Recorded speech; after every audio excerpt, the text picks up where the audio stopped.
Good day and welcome to SCO BRICS Insight, where we talk about what's really going on in the world of the BRICS. Now, if the management of the German automobile companies take a little time from their focus on their current predicament for a bit of contemplation and reflection, they'll probably consider their biggest mistake they've ever made was exiting the Russian market.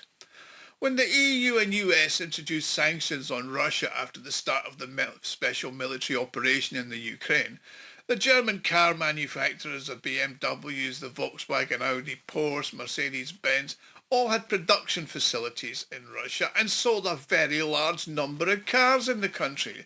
And even today, those brands are a common sight on Russian roads. I mean, my wife drives a German-made Opel Mokka, who, like others, including the German Czech Skoda, the US Ford and the French Renault, have long since departed.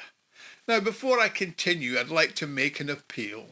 If you like and enjoy my videos, you can help me fund the channel and my website, SCOBRICSInsight.com, to further develop it. You can do this by making a small donation, which is done by clicking on the thanks button at the bottom of the video screen.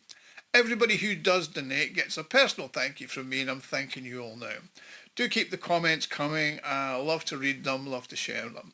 Now, important point of all these companies is they sold combustion engine cars. Yes, diesel and petrol cars, as electric cars have not caught on here in Russia for a variety of reasons. So those car producers turned their backs on one of the most lucrative car markets.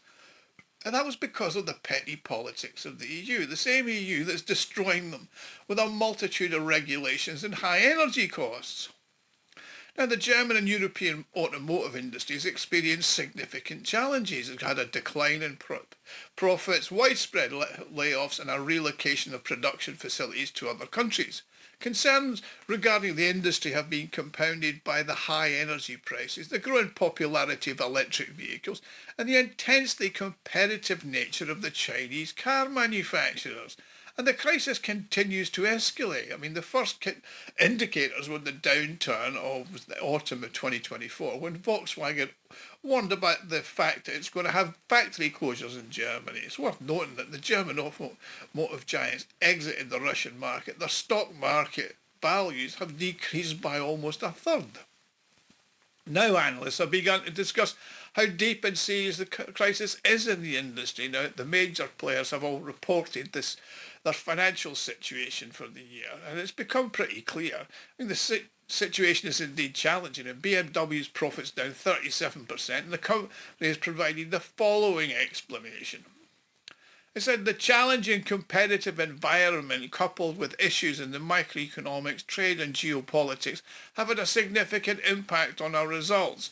I mean, these challenges include the impact of American tariffs, ongoing weak demand in China and other external factors. They were actually mentioned pissing off and pull out of a major market, which was Russia, where owning a BMW or a Mercedes-Benz paid for in cash gave you a bit of status. They also mentioned that costs are now prohibitive, given the weak demand and high prices. I mean, this is especially true because of the technological gap with Chinese vehicles and the falling sales of petrol diesel cars in China. I mean, Germany's current economic climate has resulted in the declining profitability of production there. I mean, the price of electricity in Germany is 3 times more expensive than in the US or China, and 40% more expensive even than in France, where its nuclear power plants continue to be used alongside the traditional energy sources.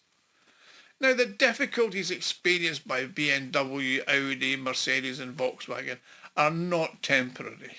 There's no way that's going to just pass over, because the issues are deep structural changes that have taken place in the industry.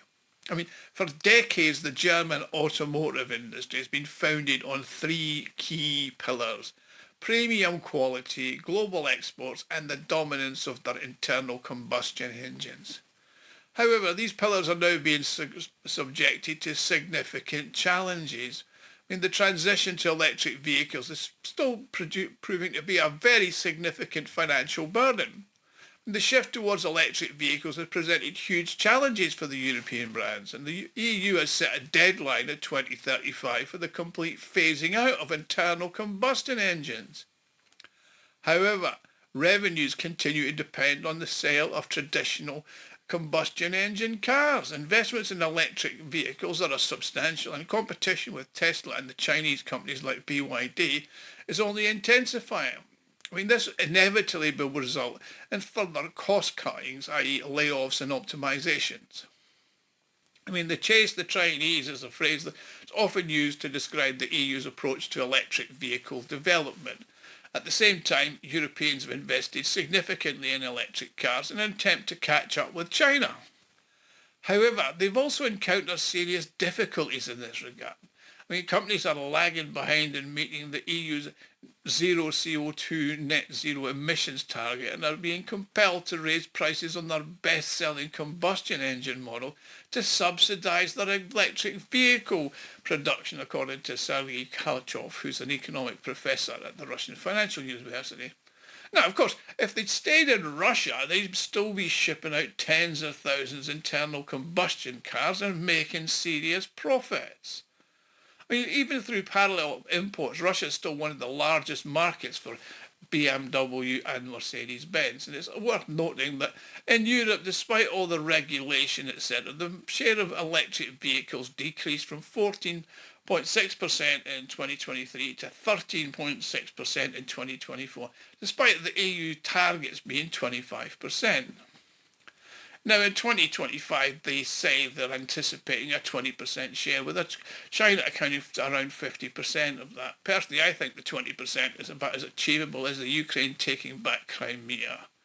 Now, Europe's own production of internal combustion engines has been hindered by these developments, and the region's ability to compete with China in the electric vehicle sector has been impacted by serious miscalculations. Plus, according to George Massing, who's working on Mercedes-Benz Autonomous Control Systems project, he says that few companies in the whole Europe invest in high-tech car components. The need for computer equipment and cloud services is met entirely by China and the United States.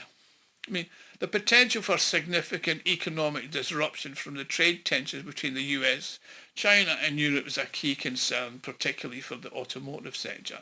I mean, automotive makers are particularly vulnerable. I mean, last year, US accounted for 13% of Germany's automobile exports, and the introduction of 25% tariffs by the US is likely to have a major impact on the automotive sector. Plus, this is not only going to be felt by the German big three car manufacturers, but also by the suppliers of components like Bosch, Continental, as well as smaller manufacturers like Renault and Stellantis. I mean, the key markets have been lost. I mean, China, which was a significant market for German premium brands, is now favouring domestically made products. The rift with Moscow has also cost them a fair bit, according to Evgeny Babushkin. He said, Volkswagen's total investment in Russia in the 2010s was €1.5 billion, and that accounts for around 15% of their current planned cost reductions. The American market's now closing down for them. The European automotive industry in general was not adequately understood what it had to do to maintain competitiveness in a rapidly changing global environment. And it's not been able to manage the associated geopolitical and economic challenges. Plus, of course, leaving Russia and pissing off the Russians was not actually a very clever idea. Anyway, thank you for watching. Please like, share and subscribe. Do set the alert button when I post a new video, and if you want to help me out, click on the thanks button at the bottom of the screen and make a donation. I'll see you all again soon. Thank you.